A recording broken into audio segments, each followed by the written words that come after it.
décors, elles sont stockées là, et quand la perche est baissée, elles sont sur scène. Cette même scène-là, elle peut tourner et aller donc sur la grande halle. C'est un théâtre à l'italienne, scénographie. Je me suis appuyée en fait de notre ville de Fontenay-le-Comte qui a donc 3 lieux qui peuvent être proposés pour la représentation.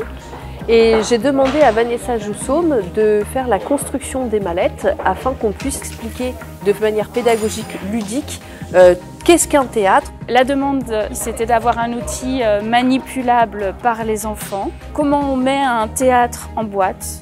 Comment on pouvait représenter voilà, toute la machinerie, le grill technique, le système de perche contrebalancée, les dessous, les coulisses. Et petit à petit, on va donc les habiller avec les rideaux, avec la scénographie et puis jusqu'à mettre les spectateurs devant.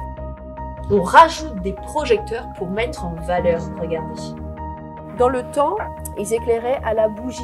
Quand on dit acte 1 au théâtre, acte 2, acte 3, c'est parce qu'il fallait absolument changer les bougies.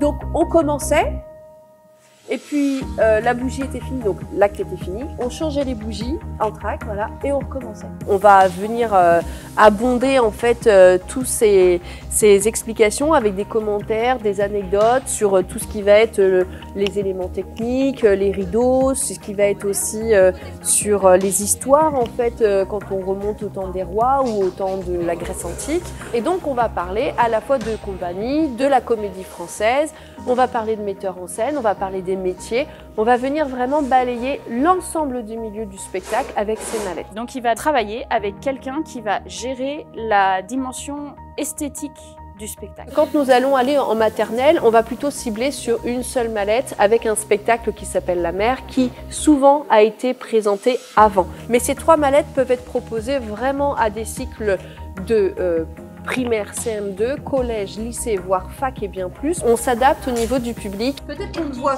qu'une seule personne sur la scène, mais en tout cas, il y a toute une équipe autour de lui qui fait que son spectacle peut avoir lieu. La plupart des gens pensent qu'un spectacle, quand on va le voir, se crée en quelques mois, voire quelques jours. En réalité, un spectacle, il se pense 2 ans, 3 ans à l'avance.